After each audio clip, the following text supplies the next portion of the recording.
gostaria de agradecer a oportunidade de poder entrevistar o professor Cândido Mendes, reitor, magnífico reitor da Universidade Cândido Mendes.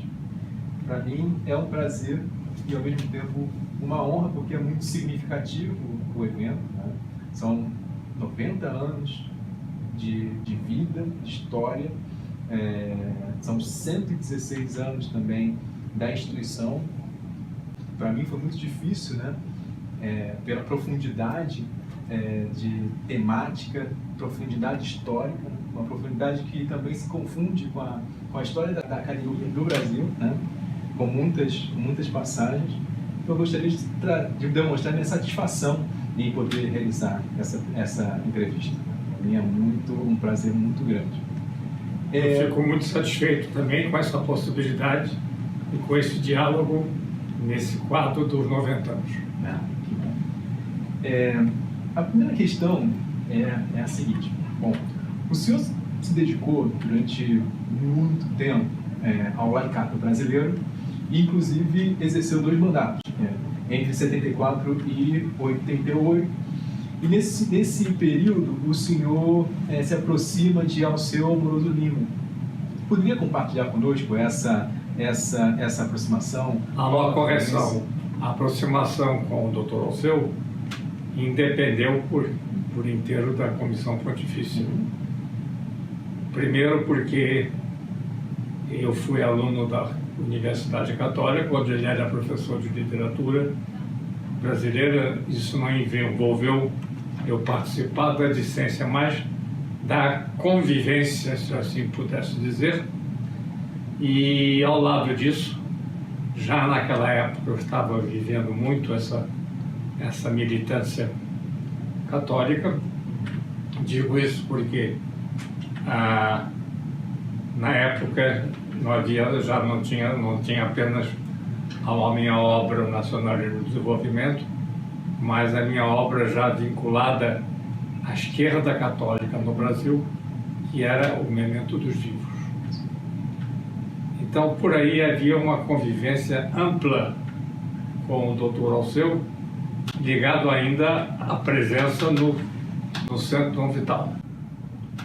De modo que a isso se somou eu tendo sucedido na Comissão Pontifícia, onde eu encontro em várias dimensões e dentro de várias aberturas que me levaram profundamente a esse convívio e a essa participação.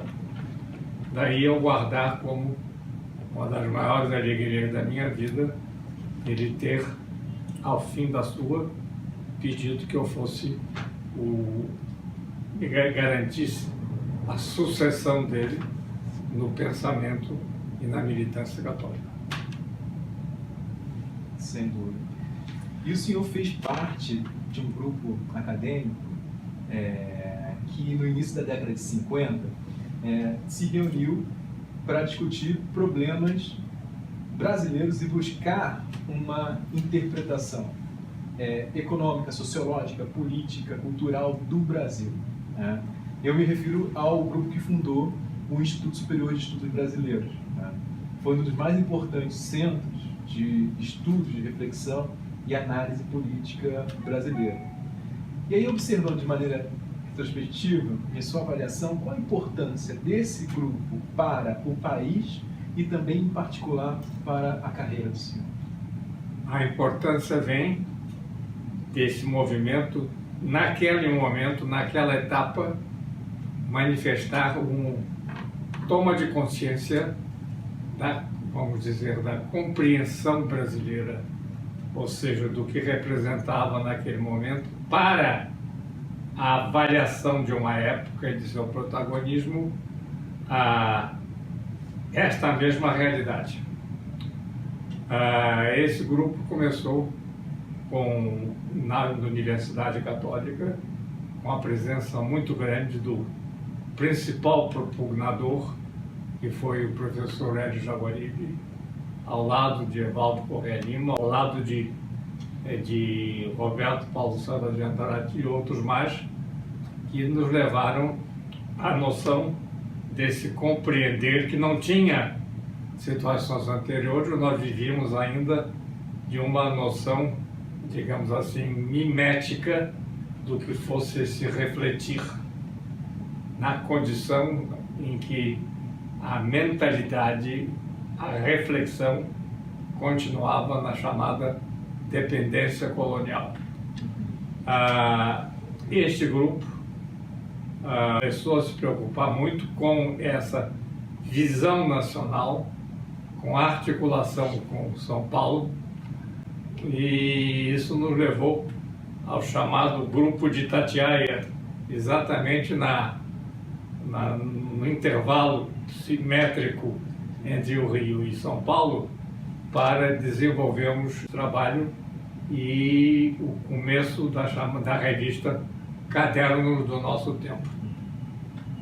Daí sai-se evidentemente para a criação do ISEB no Rio de Janeiro, na Rua das Palmeiras, com essas duas menções, essas duas ideias força, que inclusive estão no meu livro Nacionalismo e Desenvolvimento. A questão era superarmos a visão ainda ingênua da reflexão, ou seja, o que não se tratava mais apenas do patriotismo, mas do nacionalismo, quer dizer, a necessidade de compreender que nem todos os conteúdos de representação viviam do mesmo acerto ou viviam da mesma capacidade de ver a nova realidade, que por isso mesmo o nacionalismo, ou seja, a capacidade de ver a nação,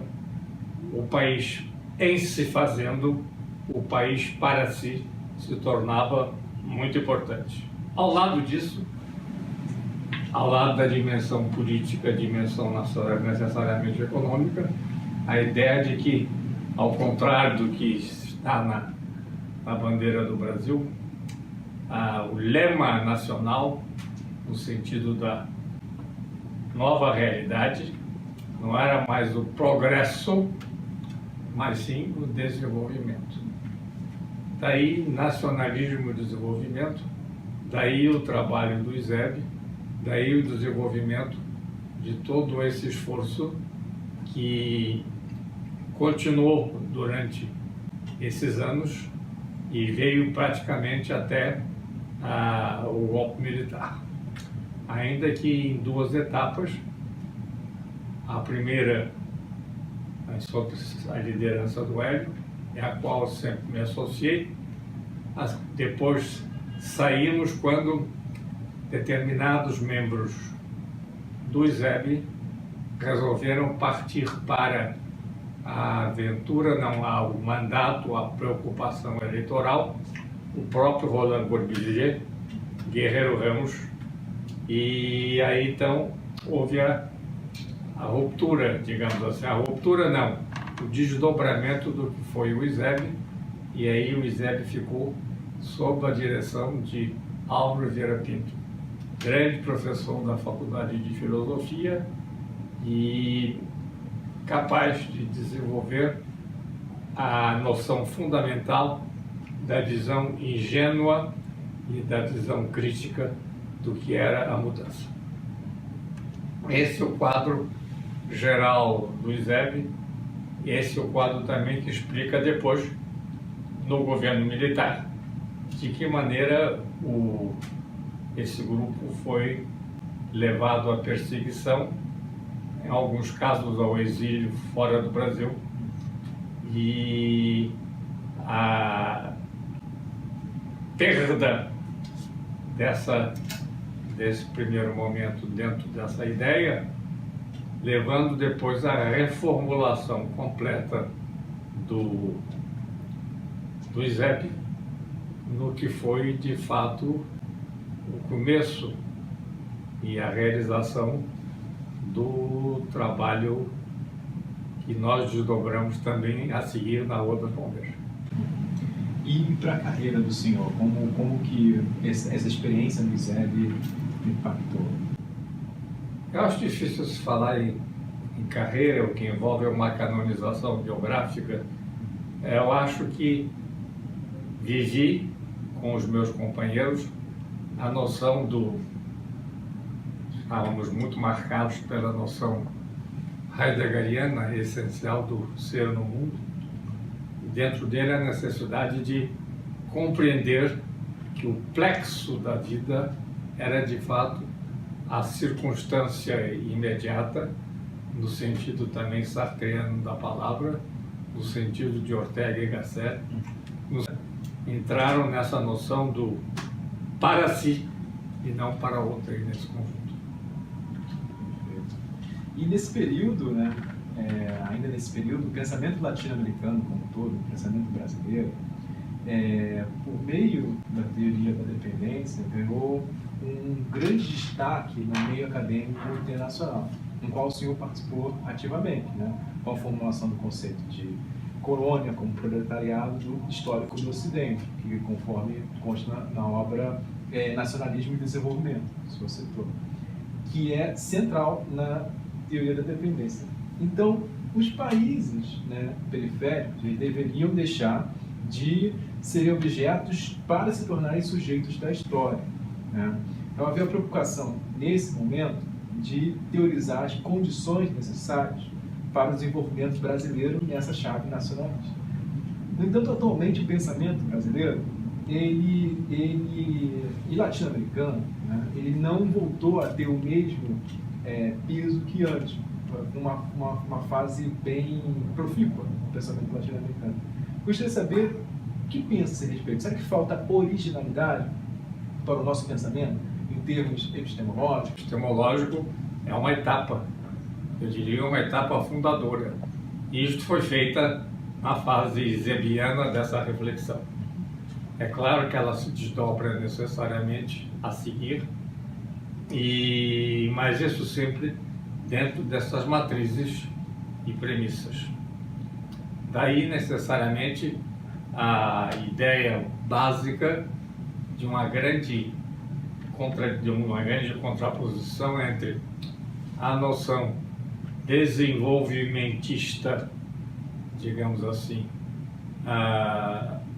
dos exilianos e os seus continuadores, ao lado da noção que continuava moralista do que foi o getulismo, diante do que foi, sobretudo nessa consequência, a possibilidade de, numa outra etapa, se chegar à definição das exigências de um partido de esquerda, onde finalmente o PT tomou conta do recado. Perfeito. Durante o governo militar, o senhor ofereceu cátedra a sucessivos professores perseguidos pelo regime, né, como Numerval Trigueiro, Evaristo Moraes Filho, Heleno Cláudio Fragoso, Vanderlei Guilherme dos Santos, por exemplo. Como que o senhor Vanderlei pensa... já era do ISEP. Já era do ISEP.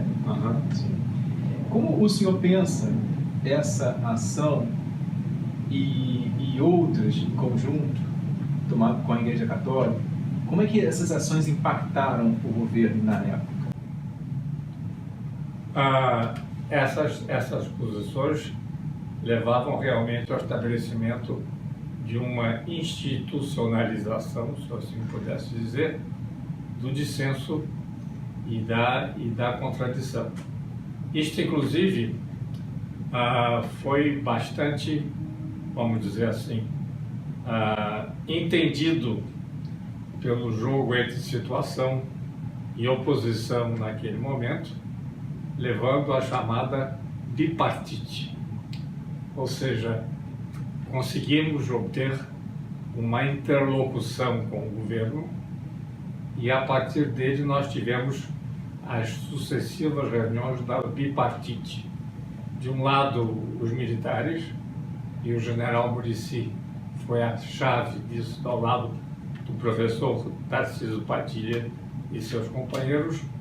De outro lado, a visão eclesial, a visão religiosa, em que, ao lado do laicato, levou Dom Eugênio Salles e Dom Avelar Brandão a posição e a tomada de voz dentro desses encontros. Perfeito. Agora, no momento no momento da redemocratização, o senhor fez parte da comissão provisória criada pelo Poder Executivo, que, embora tivesse o nome oficial de Comissão Provisória de Estudos Constitucionais, o grupo acabou conhecido como Comissão Afonso Arinos. E essa com a tarefa de elaborar o anteprojeto de Constituição. A comissão enfrentou problemas, de apresentar os seus resultados dos seus trabalhos, tendo em vista que os membros da Assembleia Constituinte eles não consideraram uma intromissão do Poder Executivo em seus trabalhos. Então, nada obstante, o anteprojeto foi publicado e os constituintes tiveram acesso ao seu conteúdo. E muitos afirmam, inclusive, que vários parlamentares, vários constituintes, se inspiraram nesse texto durante a elaboração da Constituição de 88. Eu gostaria de contar um pouco sobre essa experiência, como é ter a atribuição de contribuir para uma nova Constituição, para uma nova ordem política, uma ordem e um momento histórico do país. A comissão resultou desta visão, digamos assim, profundamente democrática, de que não era preciso pensar uma nova ordem sem recorrer aos intelectuais. E foram praticamente uma centena os convocados, e a supervisão geral veio ao deputado Afonso Arinos. Dentro dela, criaram-se as diversas comissões no seu conjunto, e a coordenação geral da comissão foi para o padre Ávila, esplêndido especialista na teoria social da Igreja e entendedor muito profundo do que já era. Estávamos já a caminho e já vivendo a lição do Vaticano II, do que seja uma igreja para a mudança e uma igreja disposta a enfrentar o seu testemunho e a responder pela sua toma da palavra. Nessa comissão ficou a direção da área justamente crítica dos direitos humanos. E é uma das áreas mais detalhadas da comissão. Ela criou e avançou determinados novos direitos, se assim se pudesse dizer. Um deles, o chamado direito de resposta, que era fundamental na interlocução da sociedade moderna, do ponto de vista de estabelecer o vis-à-vis e toda noção de uma visão de mundo envolvia necessariamente. O direito de resposta estava ali associado a isso. E ao lado disso se deve a Evaristo de Moraes o chamado direito de injunção, ou seja, quando o sistema público, os responsáveis pela área pública não tomavam posição para protestar contra uma injustiça, o povo poderia fazê-lo e se organizar para esse efeito, de acordo com a investidura que lhe dava a Constituição. A área de direitos humanos foi extremamente, vamos dizer assim, desenvolvida na Carta, e até hoje ela está ali como marca dessa posição. E ainda agora, quando estão discutindo os habeas corpus em casos como o do presidente Lula, a lembrança e o respaldo é muito significativo. Sim, interessante comentar do mandado de injunção. É um remédio constitucional que durante muito tempo ficou sem efetividade. É verdade. E o STF finalmente, em 2008, por aí, 2010, trouxe mais efetividade para que possa compelir o legislativo a trazer alguma solução, uma solução política para direitos individuais fundamentais. Isso é muito significativo. O senhor fundou, em 1965, o Instituto Universitário de Pesquisas do Rio de Janeiro, o IUPET, então, cujo reconhecimento da sua excelência não tardou muito a ocorrer. E, ao longo dos 116 anos de existência da Universidade Cândido Mendes, houve percebe-se uma tradição para pesquisa, como, por exemplo, o Centro de Estudos Afroasiáticos, o Centro de Estudos de Segurança, entre outros, né? Qual é o papel da pesquisa e do ensino no âmbito da universidade? A própria maturação do que seja a prática da ciência, do tratado e do discurso estritamente intelectual para compreender, voltamos à noção, à frase de Ortega, compreender que o eu envolve a sua circunstância, encontrarmos em volta de qualquer pensamento ou tomada de posição fosse a concretude, o que fosse de fato a situação de defesa e de sustento desses mesmos direitos. Daí a noção da pesquisa, porque não há situações a priori para esse dado, ela tem que ser sempre ex post, e ela é o resultado de uma verificação e de uma análise do que Ortega diria a circunstância em que se afirma e toma pé um determinado tipo de pensamento. E a criação da Academia da Latinidade em março de 2000 já constitui um dos marcos da sua trajetória. A iniciativa conta com importante e vasta produção bibliográfica. São encontros que, em todos os encontros, existem uma significativa produção bibliográfica. Poderia discorrer a respeito do impacto dessa iniciativa no cenário acadêmico? A iniciativa era um desdobramento natural da nossa reflexão iseliana e da nossa reflexão sobre o ser concreto do nosso tempo, que não é necessariamente apenas o nacional, mas ele envolve digamos assim, uma arquitetura do pensar que é, digamos assim, planetária no sentido mais amplo da palavra. Daí nós partimos de dois princípios fundamentais. O que acontece com o ISEB e com as suas sequências no Brasil deveria necessariamente também acontecer em outros países. É o caso da Argentina, é o caso do México, onde é o caso do Chile, onde nós verificamos também a aparição dessa nova forma de confronto com o status quo, vindo pela nova presença, digamos assim,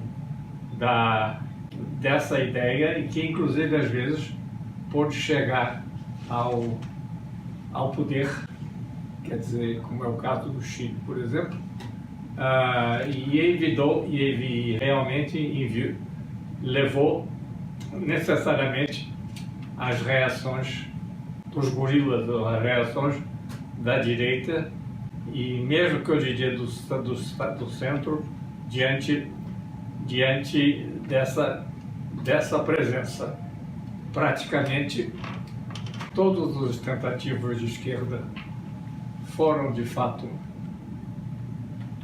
digamos assim, esmagadas dentro desse sentido, e nós aí verificamos como as ideologias de direita, e aí chegamos ao movimento militar brasileiro, tiveram o seu desdobramento necessário nesse período. Perfeito. Bom, renovo meu prazer em realizar essa entrevista, é um marco histórico para a universidade, né? Antes, gostaria de agradecer ao professor Cândido Mendes, ao magnífico reitor Cândido Mendes, pelo seu tempo, e que outras oportunidades surgem também para poder debater, discutir, apresentar, divulgar o pensamento do senhor e também da universidade para o público, para o alunado, para o discente. Fico muito feliz com as suas perguntas, com as suas interrogações e, sobretudo, como elas levam ao que é mais importante nesse tipo de debate, que é uma prospectiva. O que vai acontecer, como é que se pensa o futuro e em que termos nós não vamos amoldá-los a uma visão prévia.